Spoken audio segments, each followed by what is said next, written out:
Bapak Ibu, Saudara-saudari Jemaat GSKI Rehoboth Surabaya. Saya akan menyampaikan informasi kegiatan gereja untuk 1 minggu ke depan. Akan diadakan ibadah usia indah pada hari Senin 12 Oktober 2020 pukul 10.00 waktu Indonesia Barat via Zoom. Untuk informasi lebih lanjut silakan hubungi Bapak Petrus. Akan diadakan ibadah waski pada hari Kamis 15 Oktober 2020 pukul 10.00 waktu Indonesia Barat via Zoom. Untuk informasi lebih lanjut silakan hubungi Ibu Grace. Akan diadakan ibadah minggu pada tanggal 18 Oktober 2020 pukul 08.45 waktu Indonesia Barat via YouTube channel GSKI Rehoboth Surabaya. Ibadah sekolah minggu pada tanggal 18 Oktober 2020 pukul 16.00 waktu Indonesia Barat via Zoom. Untuk informasi lebih lanjut silakan hubungi Ibu Elizabeth. Sekian informasi untuk seminggu ke depan. Untuk informasi lebih lanjut, Bapak Ibu dapat melihat kontak yang tertera pada layar Anda atau dapat melihat informasi dari sosial media kami melalui Facebook dan Instagram GSKI Rehoboth Surabaya. Selamat mengikuti ibadah, Tuhan Yesus memberkati.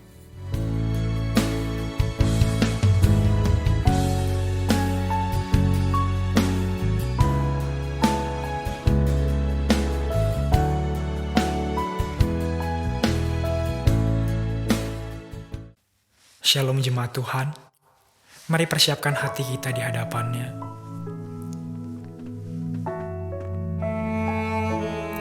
Bawa setiap pujian hati kita. Biar hanya Dia yang dimuliakan lewat setiap bibir kita. Menyembah Dia dengan kesungguhan hatimu. Mari bersama katakan. Tuhan tinggallah sertaku, hari telah senja, waktuku pulang kembali menghadap Bapa. Tuhan tetap sertaku di sisa perjalananku, setia sampai akhir hidupku.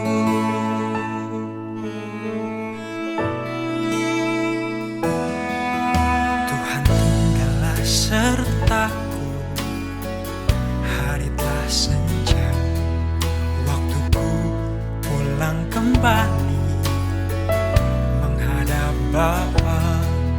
Tuhan tetap sertaku di sisa perjalananku, setia sampai akhir hidupku.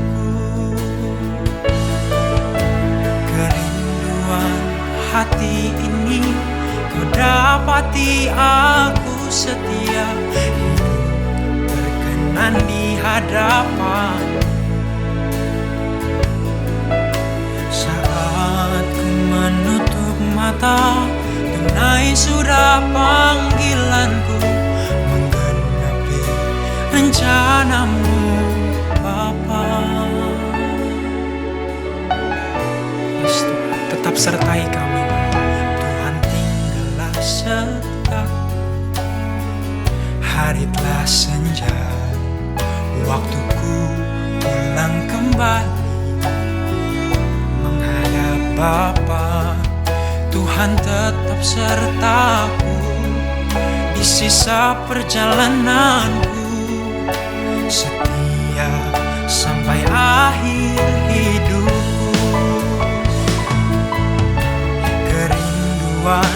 Hati ini kau dapati, aku setia hidup berkenan di hadapan. Saat ku menutup mata, tunai sudah panggilanku, menggenapi rencanamu Bapa. Kerinduan hati ini kau dapati aku setia, berkenan di hadapan. Saat ku menutup mata, tunai sudah panggilanku, menggenapi rencanamu Bapa. Kerinduan hati ini kau dapati aku setia, hidup berkenan di hadapan. Saat ku menutup mata, tunai sudah panggilanku, menggenapi rencanamu Bapa. Menggenapi rencanamu Bapa. Menggenapi rencanamu Bapa.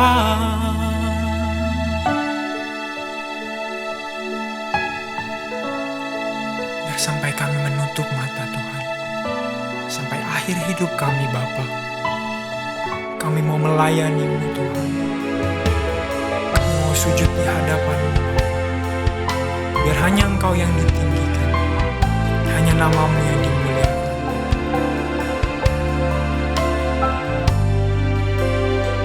Sampai akhir ku menutup mata, ku tetap setia menanti janji-Mu. Sampai ku dapatkan mahkota kehidupanku, ku tetap setia untuk melayani-Mu. Sampai akhir ku menutup mata, ku tetap setia menanti janji-Mu. Sampai ku dapatkan mahkota kehidupanku, ku tetap setia melayani-Mu. Ku tetap setia melayani-Mu. Ku tetap setia untuk melayani-Mu.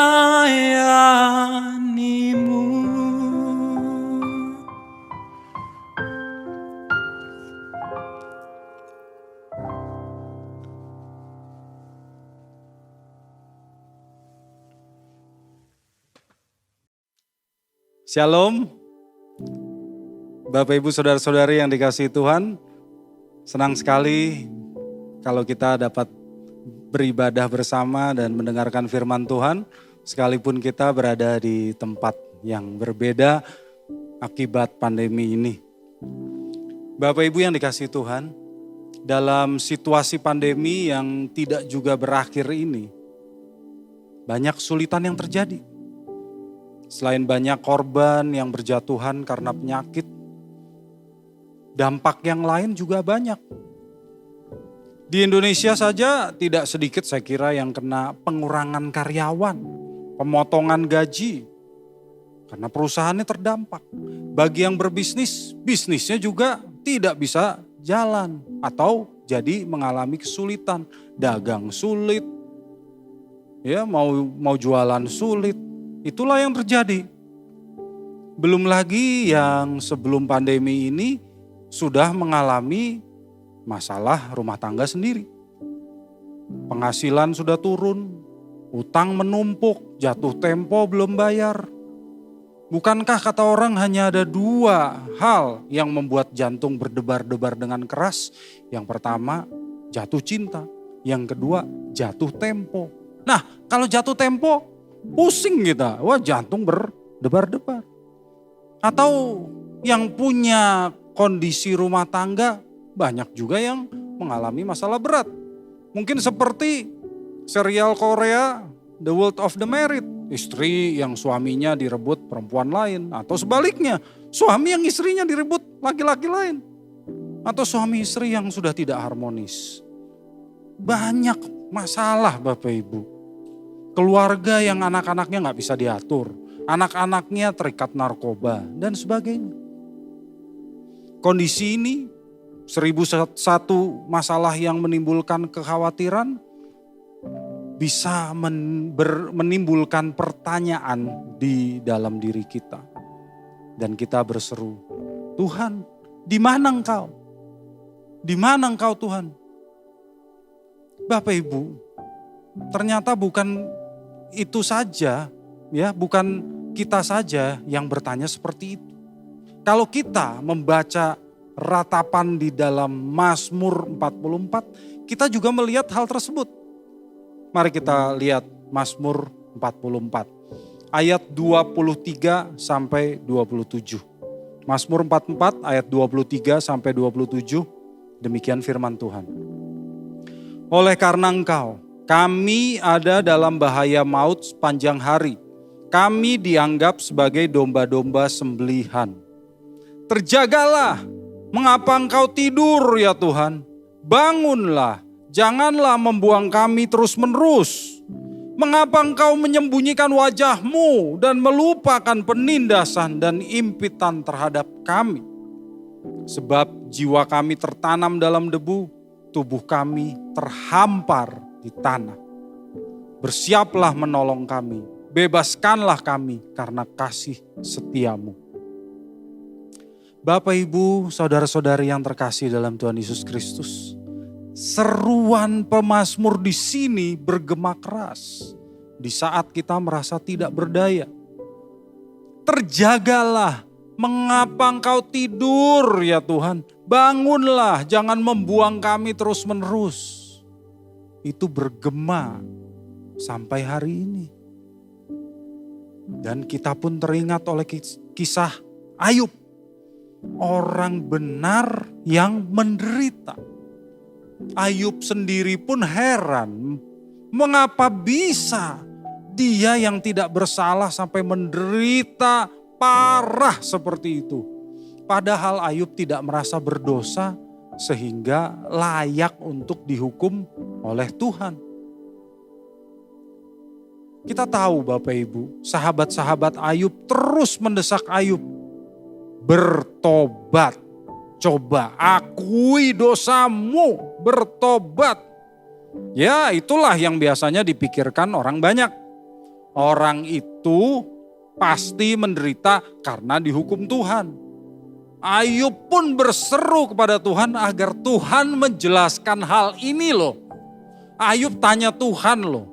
Dia bertanya kepada Tuhan, ya, hendaklah yang maha kuasa menjawab aku. Dia menjerit kepada Tuhan. Maka Tuhan pun menjawab Ayub dalam 4 pasal. Bahwa Ayub sesungguhnya tidak tahu apa-apa. Kita membuka Alkitab kita dari Ayub 34. Ayub 38 ayat 4. Ayub 38 ayat 4. Demikian firman Tuhan. Di manakah engkau ketika aku meletakkan dasar bumi?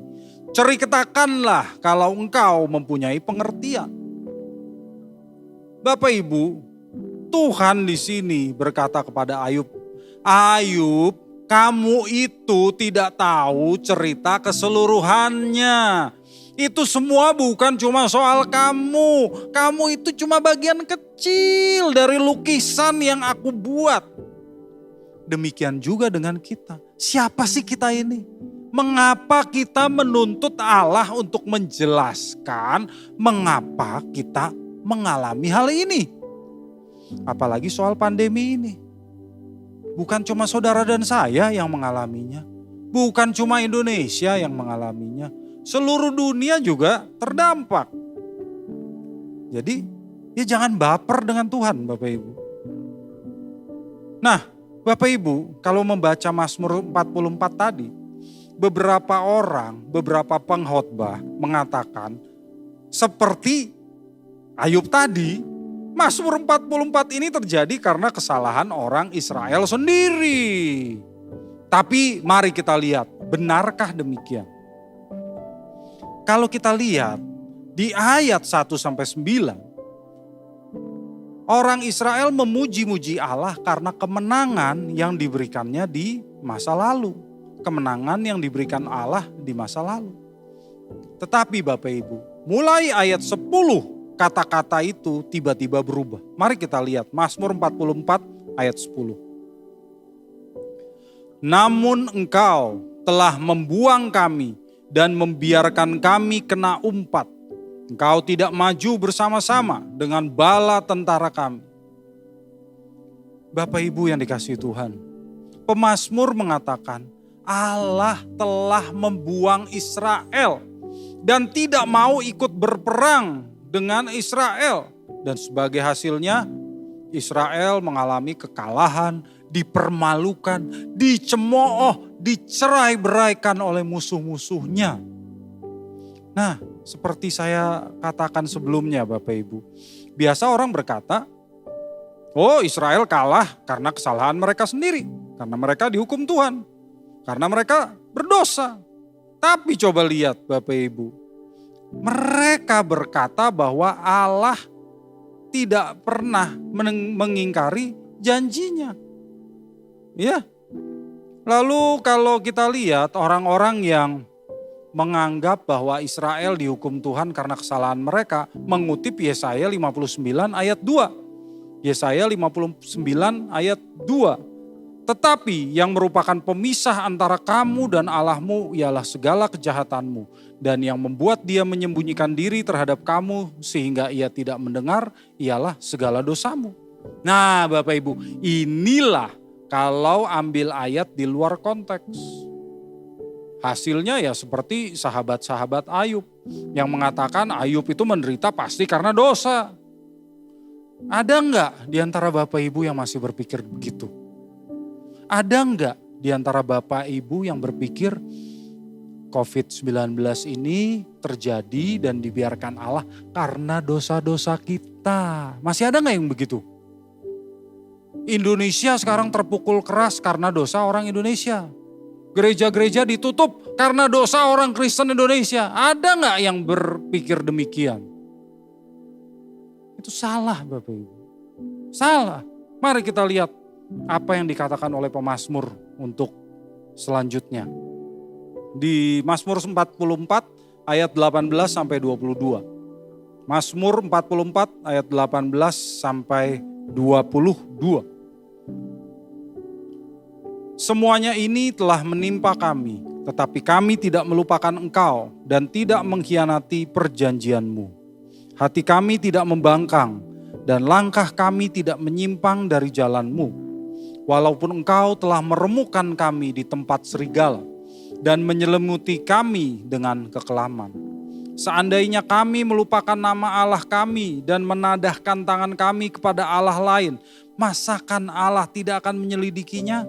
Karena ia mengetahui rahasia hati. Bapak Ibu yang dikasihi Tuhan. Seperti Ayub, pemazmur mengatakan kekalahan ini, masalah ini, penderitaan ini terjadi tanpa alasan. Orang Israel dalam keadaan setia loh kepada Allah. Sekalipun mereka tertindas, sekalipun mereka kalah, mereka mereka tetap setia. Sekalipun orang Israel sudah kalah dan tertindas, mereka tetap setia kepada Allah. Itulah yang dituliskan di sini. Mereka tidak beralih menyembah Allah lain. Dan pemazmur pun menantang, kalau orang-orang Israel ini menyembah Allah lain, pasti Allah tahu. Jadi kesimpulannya mereka nggak tahu kenapa mereka bisa mengalami penderitaan ini. Mereka nggak tahu mengapa ini terjadi. Bapak Ibu yang dikasihi Tuhan, ini mirip dengan apa yang kita alami sekarang. Kesulitan yang kita alami sekarang.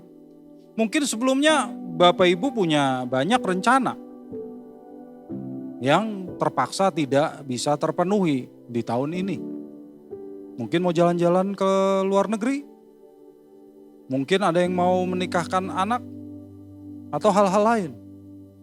Mungkin batal, mungkin ditunda, mungkin pernikahan tetap berlangsung tetapi dengan keadaan yang berbeda. Lalu Bapak Ibu bertanya, kenapa Tuhan? Kami tidak bersalah, kami tidak berdosa kepadamu. Tapi kenapa kami mengalami hal ini? Apa dosaku Tuhan kalau misalnya aku berdosa? Nah, kita lihat apa kata pemazmur berikutnya. Ayat 23, Mazmur 44 ayat 23. Demikian firman Tuhan. Oleh karena engkau, kami ada dalam bahaya maut sepanjang hari. Kami dianggap sebagai domba-domba sembelihan. Bapak Ibu, saudara-saudari yang dikasihi Tuhan. Ayat ini dikutip oleh Paulus dalam Roma 8 ayat 36. Di sini yang dimaksud itu bukannya kami ada dalam bahaya maut karena kami mengikut Tuhan. Bukan begitu loh. Pemazmur berkata, karena seizin Tuhan, karena alasan yang kami tidak ketahui, kami ada dalam bahaya maut sepanjang hari. Itu. Ya, kita juga mengalami hal serupa. Kita mengalami penderitaan karena kita mengikut Kristus. Betul. Mungkin ada di antara Bapak Ibu yang karena mengikut Kristus lalu mengalami diskriminasi, dibenci orang, dihina orang, dibully orang. Betul. Tapi kita ingat bahwa kita mengalami penderitaan juga karena kita memilih untuk mengikut Kristus.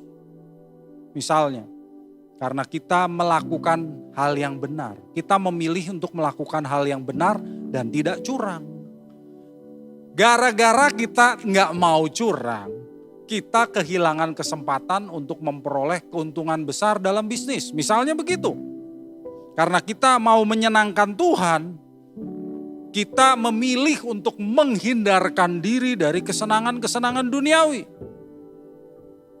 Ada loh yang bisa menderita karena hal-hal seperti itu dan itu biasa.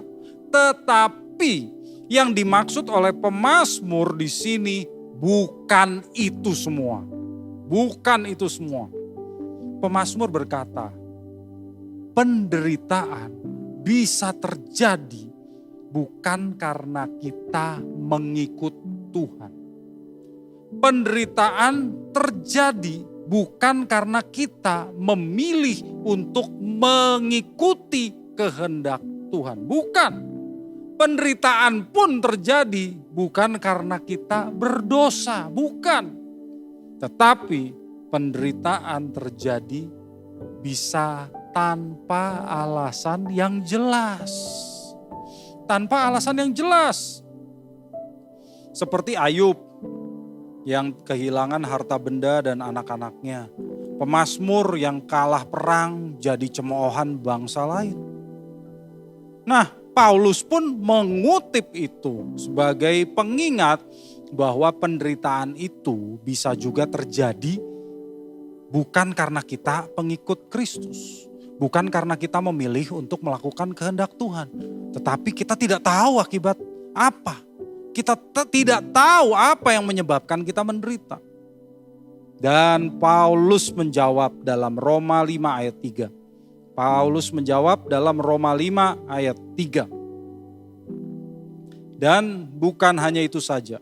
Kita malah bermegah juga dalam kesengsaraan kita. Karena kita tahu bahwa kesengsaraan itu menimbulkan ketekunan. Bapak Ibu, saudara-saudari yang dikasihi Tuhan, kesengsaraan itu menimbulkan ketekunan. Artinya dalam penderitaan yang kita tidak tahu alasannya pun kita tahu Allah tetap bekerja. Kita tahu Allah mengajarkan kita untuk bertekun dalam iman kepadanya. Jadi seperti dalam Mazmur 44 tadi, sekalipun kalah, sekalipun dicemooh, tetap setialah, tetap menyembah Allah. Nah begitu. Demikian juga dengan kita. Kita pun sedang diajar untuk bertekun dalam iman kita dan pengharapan kita kepada Allah. Karena kita tahu dalam masa sulit pun Allah tetap memegang kendali.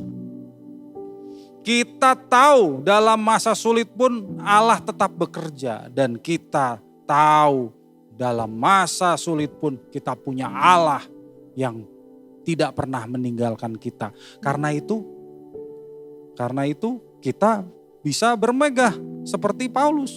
Kita bangga karena kita punya Allah. Kita bisa bersuka cita.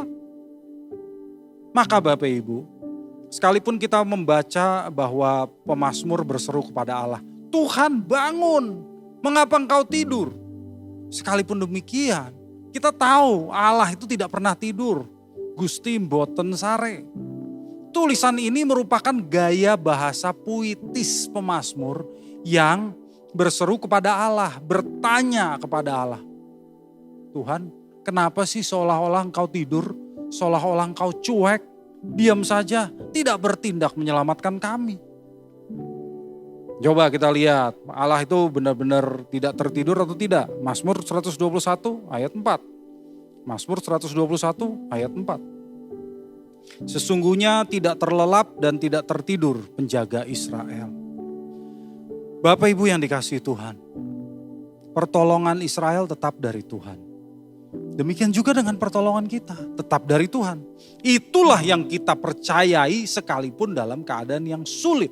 Dan itu juga yang diyakini oleh pemazmur. Dalam keadaan terdesak, pemazmur tetap berseru kepada Tuhan. Seperti di ayat 27. Kita kembali ke Mazmur 44, ayat 27. Bersiaplah menolong kami, bebaskanlah kami karena kasih setiamu. Bapak Ibu yang dikasihi Tuhan, pemazmur masih meyakini kasih setia Allah. Pemazmur masih berserah kepada kasih setia Allah. Dia tahu Allah tetap memiliki kasih setia kepadanya dan hanya Tuhanlah pengharapannya. Inilah yang harus tetap kita pegang, sekalipun kita dalam kondisi sulit. Mazmur ini diakhiri dengan seruan permohonan pembebasan karena kasih setia Allah saja. Dan kita tidak tahu apa kelanjutannya. Itu tidak penting. Pemazmur pun menganggap itu tidak penting. Yang terpenting adalah kondisi seburuk apapun tidak dapat memisahkan kita dari kasih Allah. Itulah pendidikannya yang perlu diperhatikan. Bukan seruannya yang ditiru, pendidikannya yang penting. Itulah yang ditemukan Paulus dan disimpulkannya saat mengutip Mazmur 44 ini. Di Roma 8 ayat 35, Paulus menulis, Roma 8 ayat 35. Siapakah yang akan memisahkan kita dari kasih Kristus? Penindasan atau kesesakan atau penganiayaan atau kelaparan atau ketelanjangan atau bahaya atau pedang. Nah, ini yang harus benar-benar kita dalami. Kasih Tuhan tetap untuk selama-lamanya, kondisi apapun tidak dapat memisahkan kita dari kasih-Nya. Sekarang pertanyaan harus dibalik. Dapatkah saudara bertekun dalam keadaan tersebut? Apakah kasih kita berkurang kepada Allah kalau kita mengalami apa yang ditulis Paulus tadi? Penindasan, kesesakan, penganiayaan, kelaparan, ketelanjangan, bahaya, pedang. Tambah lagi sekarang COVID, PHK, pelakor, pebinor, masalah lainnya. Atau coba Bapak Ibu pikir, kalau nggak ada pandemi, kalau tidak ada COVID, dunia yang indah ini kan tidak jarang mengalihkan perhatian kita. Sehingga kita tidak lagi menjadikan Kristus fokus dari kasih kita. Dunia yang indah, godaan-godaan dunia kan bisa menjauhkan kita dari kasih Kristus. Ingat loh Bapak Ibu, Kristus tidak pernah berubah. Kasih-Nya tidak berubah. Kristus tetap mengasihi kita. Pertanyaannya, apakah kita tetap mengasihi Dia? Itu yang penting. Barulah Bapak Ibu, kalau kita tetap bertekun dalam kasih kita kepada Kristus, kita bisa memahami mengapa setelah mengutip ratapan si pemazmur ini Paulus bisa menyimpulkan di ayat 37. Roma 8 ayat 37. Tetapi dalam semuanya itu kita lebih daripada orang-orang yang menang oleh Dia yang telah mengasihi kita. Jadi Bapak Ibu saudara-saudari yang terkasih dalam Tuhan, kalau kita menang dari segala hal yang mungkin memisahkan kita dari Kristus, itulah yang namanya lebih dari pemenang. Jadi yang namanya lebih dari pemenang itu bukan berarti bebas dari masalah. Lebih dari pemenang itu bukan berarti bebas dari permasalahan, bebas dari penderitaan, bebas dari problema, bukan. Lebih dari pemenang artinya menang atas diri kita sendiri, atas dosa, atas setan, atas segala hal lainnya yang mungkin berpotensi melunturkan kasih kita kepada Kristus. Kita menang. Sekalipun kita dalam bahaya maut sepanjang hari, kita menang. Sekalipun kita dianggap sebagai domba-domba sembelihan, kita menang. Jadi kalau kita menang, kita lebih dari pemenang itu kalau kita bisa tetap bertekun dan tetap mengasihi Allah sekalipun kita dalam kesulitan, sekalipun kita dalam kesesakan. Maka Bapak Ibu, bertekunlah terus dalam iman, dalam kasih kita kepada Tuhan. Percayalah, Dia selalu pegang kendali. Kasih setia Tuhan pada kita tidak pernah berkesudahan. Selalu baru tiap pagi. Penderitaan kita hanya sebagian kecil dari lukisan indah yang sedang dibuat oleh Tuhan. Yang kita tidak tahu gambaran keseluruhannya seperti apa. Yang kita tahu adalah Tuhan tahu apa yang Dia lakukan. Tuhan tahu apa cara terbaik untuk mendidik kita dan membentuk kita menjadi pribadi yang indah. Dan cara Tuhan pasti yang terbaik. Kiranya firman Tuhan ini memberkati Bapak Ibu sekalian. Amin. Mari kita tundukkan kepala. Saya percaya pagi ini kita telah diberkati oleh kebenaran firman Tuhan yang telah kita dengar. Sebelum kita berpisah satu dengan lain, saya mengajak Bapak Ibu kita bangkit berdiri. Mari kita angkat tangan kita. Terimalah segala berkat, kasih anugerah dari Allah Bapa, cinta kasih dari Tuhan kita Yesus Kristus dalam persekutuan Roh Kudus yang akan menyertai kita semua mulai saat ini sampai Maranatha, Tuhan Yesus datang yang kedua kali menjemput kita semua masuk dalam kemuliaannya. Amin. Amin. Tuhan Yesus memberkati.